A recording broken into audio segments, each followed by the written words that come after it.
ቃል በጣም ትልቅ ችግር ተፈጥሯል። ምንድነው እሱ? ናቲን አወቀው የልዑልን ወንድም የዛ ጥጋበኛ ወንድም እና ምን ሆነ? ርዕሰ ተገኘ? ኢዛና ነበር ያገተው። ምን? እና አሁን ከሱም አመለጠ። የመጣሽ ተኝ። በቃ እናንተ ነገር ማለቅ የለውም እንዴ? እቺን ብቻ ተባበረን፣ የፈለግከውን ያክል ገንዘብ ሰጣለሁ። አሁንስ የበረካማ ጎን የሚመጡብኝ ነገር። እሺ አሁን ምን ላግዛችሁ? ልዑልን ምን? ልዑልን ማገት አግዘን። ምን? ቆይ አመለጠው ናቲ ነው ልዑል? እሱማ ናቲ ነው። እና ለምንድን ነው ልዑልን ማገት የፈለጋችሁት? ምክንያቱም የናቲ ደካማ ጎን ልዑል ስለሆነ። በጣም ጥሩ። ስለዚህ እሱን ካገትን ናቲኛን ምንም አያደርገንም ማለት ነው። ምን ነው ግን ይሄ ናቲ በጣም ፈራችሁት? ስላልገጠመ ነው። ቢጋጠመኝ ማች ነበር። ሃይ ኢንስፔክተር፣ ናቲ እንዲህ በቀላሉ ከሚሞት ውስጥ አይደለም። እሱ ስንገጣጠም እናየዋለን። ባትገጣጠሙ ግን ላንተ ጥሩ ነው። ምን? ሃይ ወዲህ ነው። እሺ እንዴት ነው የምናግተው? ያስባችሁ ትክክል አለ? አዎ አለ። በጣም አሪፍ። እንግዲያውስ ወደ ተግባር እንግባ። እሺ ደውይለት። እድል እንዴት ነህ ልዑል? አለው። ደህና ነሽ እድል? ላልከኝ ነገር አሁን መገናኘት እንችላለን? ይቻላል። የት ነሽ? በቃ መጣሁ። ምን አለ? መጣሁ አለ። በጣም አሪፍ። በወሬ አዘናጊ። እሺ ናቲ ወንድሜ። ናቲና ልዑል ተገናኙ። እንግዲህ ልዑልን ለማገት ኢዛና፣ እድል፣ ቃላብ በመሆን ተሰባስበው እሱን ቀጥረውት፣ በመጀመሪያ እድልን ቀጥሯት ስለነበረ ብዙ ጊዜ ላገኝሽ እያላት፣ ነገር ግን እሳቸው ወጥመድ ለማስገባት ልዑልን ቀጥረውት እንደነበረ ሁላችንም የምናውቀው ነው። እንግዲህ ወደዛ ቦታ ልክ እንደሄዱ ቃላብ ከበስተጀርባ ሆኖ እድልን አንቺ በወሬ አዘናጊው እኛ እንመጣለን ብለዋት፣ እሷ ሄዳ እንግዲህ ልክ በወሬ እያዘናጋችው ባለችበት ሰዓት ቃላብ ልክ አፉን ሊያፍነው ሲል፣ ነገር ግን ናቲ ከየት መጣ ሳይባል አጠገባቸው ዱብ ነበር ያለው። ኢዛና ቃላት አጥሮት የሚለው ጠፍቶት ናቲ እያለ ነበረ ሲንተባተብ ማለት ነው። እንግዲህ ናቲም አዎ ናቲ ነኝ በማለት ሲል፣ እንግዲህ ልዑል ምን በማለት ዘወር ሲል ወንድሙን ሲያገኝ ወንድሜ በማለት እንግዲህ በጣም በደስታ ሆኗል ማለት ነው ልዑል። ነገር ግን ኢዛና ማምለጥ አልቻለም፣ ምክንያቱም በጣም ደንግጧል። ቃላብና እድልም ተደናግጠው፣ ነገር ግን ለማምለጥ በሚሞክሩበት ሰዓት እድልን ልዑል አንጠልጥሎ ሲይዛት፣ ነገር ግን ናቲ ደግሞ ቃላብን አንተ ማነህ ምንድነህ በማለት እሱን አንጠልጥሎ ይዞታል ማለት ነው። እንግዲህ ወንድምና ወንድም ተገናኝተዋል። እስካሁን ድረስ እነሱ አልተገናኙም እንጂ እነሱ ተገናኙ ማለት ማንም ከመንገዳቸው እንደማያስቆማቸው እድልም ሆነ ኢዛና ጠንቅቀው ያውቁ ነበረ ማለት ነው። አይደለም ብቻ ሁለቱ ነው ይቅርና ብቻ ለብቻ ራሱ እነሱን በድፍረት ማግኘት በጭራሽ አይፈልጉም ነበር። እንግዲህ ተንኮላቸው ተጋልጧል ማለት ነው። ናቲን ልዑል ለወንድሙ ለናቲ ብሎ ብዙ ነገሮችን ለማድረግ አስገድዶት ነበረ። ኢዛና እድልን ካላስወገድክልኝ፣ እንዲሁም ደግሞ ያዳንና አቢኒን ተራ በተራ በመጀመሪያ እድል ትቅደም፣ በመቀጠል ደግሞ ያዳ የሚባለውን፣ ሶስተኛ ደግሞ ኢዛን ናቲን ሶስተኛ ናቲ ይሆናል በማለት ነበረ እሱ ያለው። እንግዲህ እስካሁን ድረስ ዜማና በህይወት ትኑር አትኑር በጭራሽ የሚያውቁት የለም። ማንኛቸውም ናቲን በህይወት እንዳለ የሚያውቀው አንድ ኢዛና ነበረ።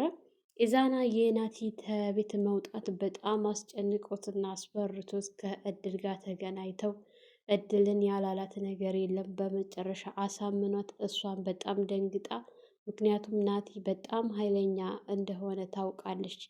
ማንም ሰው አስፈርቷት አያውቅም እንደ ናቲ ማለት ነው። ቃላብን ደውለው ጠርተውት ችግር ተፈጥሯል በማለት እሱን ሲደውሉለት እሱም እሺ መጣሁ ብሏቸው ኢዛናና ድል ነገራውን ሁሉ አውርተው እንዴት ማድረግ እንዳለባቸው ናቲን ወይስ ደግሞ ልዑልን እንገት በማለት ተመካክረው ነበረ። እነሱ ካመኑበት ከተመካከሩ በኋላ ያላቸው አማራጭ እነሱ አቅም ስለሌላቸው ቃላብን ነበር እዚህ ነገር ውስጥ ለማስገባት የፈለጉት። እንግዲህ የንሃ ወንድም አቤል የንሃን ነገር ከቤት ወጥታ መቅረቷ በጣም እያሳሰበው ስለሆነ እድልም ሞታለች ብላ ስትለው እሱ ግን እህቴ በፍጹም ልትሞት አትችልም፣ እህቴ አንድ ነገር መሆን የለባትም በማለት አሁን ምንም የማያውቀውን አቢኒን ደውሎ ዜማን በህይወት ማግኘት ከፈለግ እኔ ና ያልኩብህ ላይ መምጣት አለብህ ብሎ ሲል ይህ ነገር ደግሞ ወጥመድና ተንኮል ነው ብለው እንግዲህ ዜማና አቢኒ ተመካክረው ዜማ ያው ሁሉንም ነገር ለቃል ነው የምትነግረው። እንግዲህ ቃላብን ከነገረችው በኋላ ደውላ ከነገረችው በኋላ ችግር የለውም ቦታው ድረስ አብረን እንሄዳለን ስትል፣ ነገር ግን አቤል አንድ ጊዜ ስልክ ይገዛል፣ አንድ ጊዜ ስልክ ይዘጋል። መወሰን አቅቶት በጣም ተወላውሏል ማለት ነው። ምክንያቱም ቀላል ነገር አይደለም እድል የነገረችው። አሁን አቢኒን አገኘ ማለት እንዲያስወግድላት ነው ያዘዘችው። ይሄ ነገር ደግሞ እሱ በጣም አወዛግቦታል። የእህቱ ደግሞ ወጥቶ መቅረትም አሳስቦታል። እህቴ የሆነ ነገር ከሆነች ማንኛቸውም በህይወት አተርፉም፣ እጨርሳችኋለሁኝ እያለ እየዛተ ነው። እድል ስትፈልግ ደውል ትለዋለች፣ ስትፈልግ ደግሞ አትደውል ስልክ አጥፋ ትለዋለች።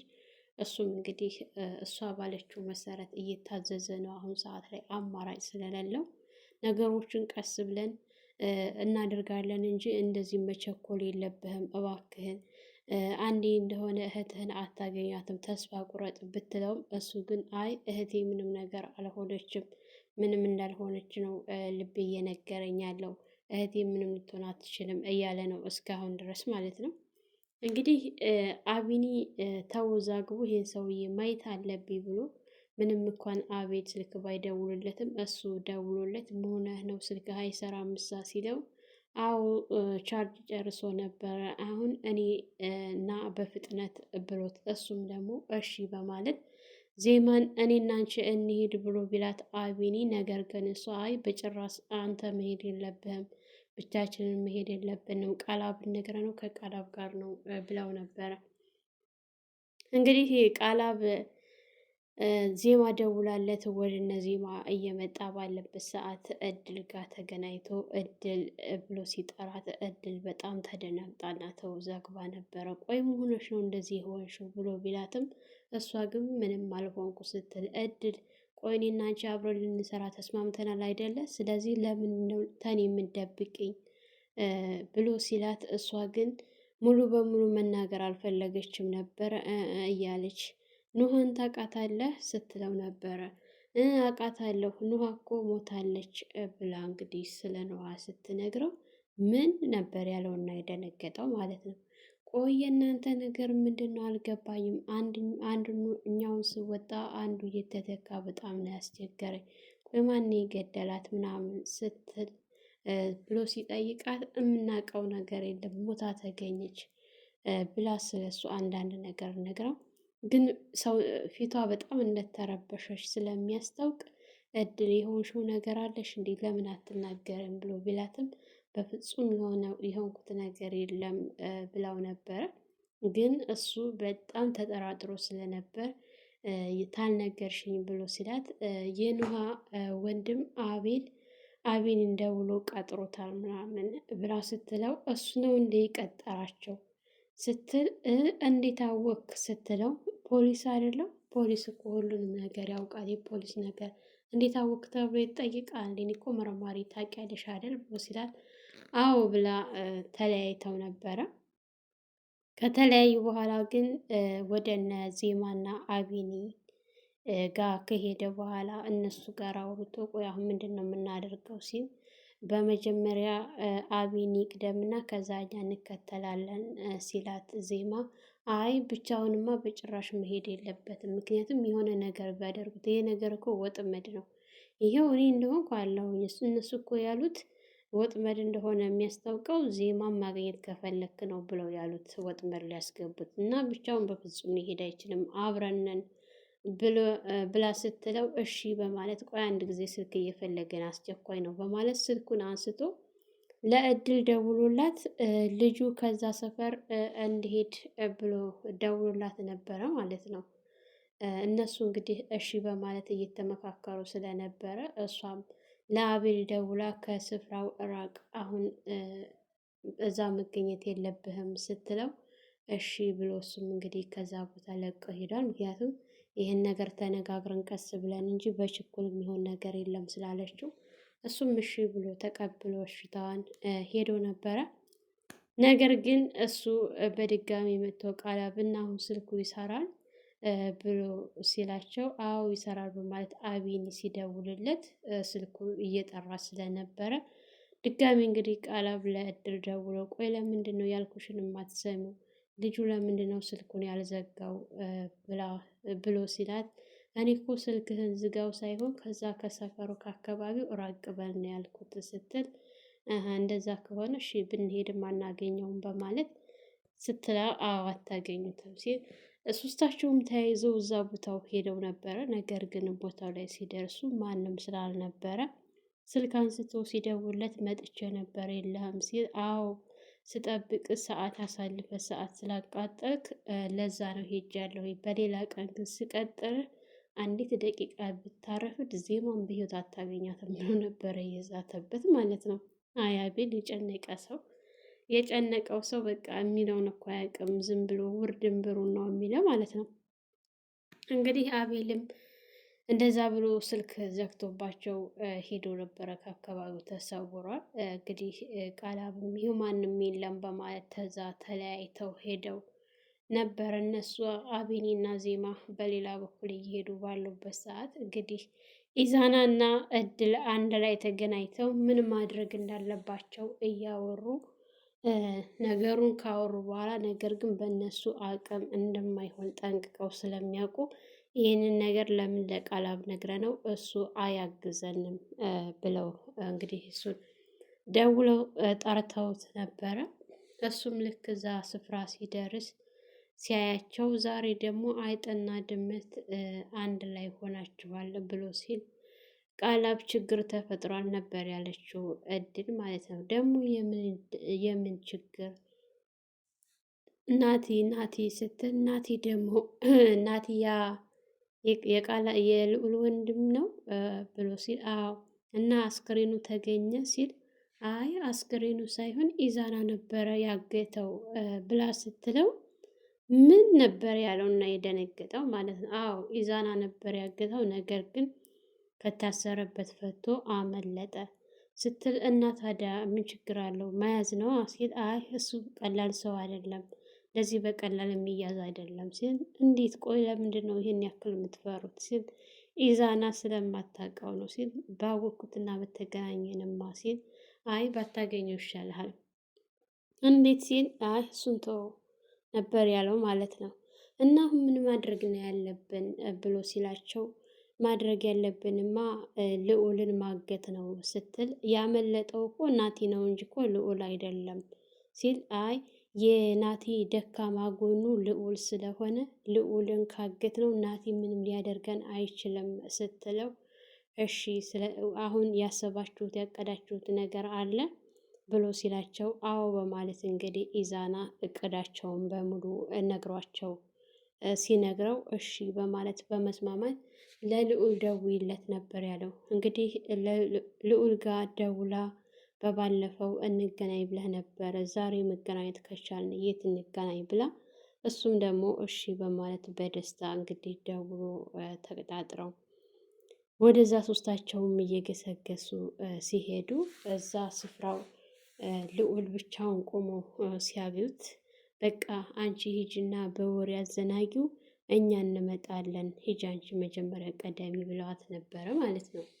እሷም እሺ በማለት እንግዲህ እዛ ሄዳ ልዑልን ጠርታው እያወረችው ዛሬ እንዴት ልትደውይ ቻልሽ? እንዴት ተገኘሽ? ጠፍተሽ ነበር እኮ ምናምን እያላት ባለበት ሰዓት አዎ ብላ እያወራችው እየተርበተበተች ነገር ግን ኢዛናና ቃላብ ከበስተጀርባ ሆነው ልክ አጠገቡ ደርሶ ቃላብ ሊያፍነው አጠገቡ እንደደረሰ ናቲ ከየት መጣ ሳይባል ነበረ አጠገባቸው ገብቶ የተገኘው ማለት ነው። ነገር ግን በጣም ደንግጦ ኢዛና የሚለው ጠፍቶበት ሲንተባተብ አፉ ሲያያዝ ናቲ ሲለው አዎ ናቲ ነኝ ኢዛና ብሎ ሲለው እንግዲህ ልዑል የሰማው ነገር በጣም ግራ በመጋባት ዞሮ ሲያየው ናቲ ነበረ። እድልም በጣም ነበር የደነገጠችው። እሷም ናቲ ስትል ሁለታቸውም ሲርበተበቱ ያው ወንድምና ወንድም ስለተገናኙም ቃላብና ልዑል ደግሞ ከዚህ በፊት ተዛዝተውም ስለነበረ ሲያየው በጣም ነበረ የፈራው ማለት ነው። ምክንያቱም ኢንስፔክተር ነኝ ብሎ መርማሪ ነኝ ብሎ ከወንጀለኞች ጋር አደጋ ይፈጥር መምጣቱ ያ ነገር በጣም አስደንግጦታል። እንዲህ አይነት ነገር መገኘቱ ማለት ነው። እንግዲህ ቃላብ በጣም ደስ የሚል ጊዜ ነበረ። ምክንያቱም ናቲና ልዑል ለስንት ጊዜ ሲፈላለጉ የነበሩ ሰዎች እንደዚህ በችግሩ ጊዜ ልክ ልዑልን ሊያጠቁት ሲሉ ወንድሙ መጥቶ ካጠገቡ በመቆሙ ከአደጋ ሲከላከልለት ልዑልም እንግዲህ በመገረም ወንድሜ በማለት ነበረ ያየውና የተገናኙት። በጣም ደስ የሚል ልዑል እንግዲህ ምንም አይነት ሰው ጉዳት ላይ ሳያደርስ ወንድሙን በማግኘቱ በጣም ነው ደስ የሚለው። ወንድምና ወንድም እንደዚህ ተገናኝተው አንድ ላይ ሲሆኑ በጣም ነው የሚያስደስተው ማለት ነው። ሰላም ሰላም፣ ውድና የተከበራችሁ የቻናላችን ቤተሰቦች እንኳን ሰላም መጣችሁ። ለኢክራም ቤት አዲስ የሆናችሁ ላይክ፣ ሸር፣ ሰብስክራይብ በማድረግ ቤተሰብ እንድትሆኑ እያልኩኝ ለዛሬ የነበረን ይህን ይመስል ነበረ። በሌላ ቪዲዮ ተመልሼ እስከመጣ በያላችሁበት ፈጣሪ ይጠብቃችሁ፣ ሀገራችንን ሰላም ያደርግልን፣ ወጥቶ ከመቅረት ይጠብቀን እያልኩ በዚሁ ሰናበታችኋለሁ። መልካም ቆይታ ይሆንላችሁ።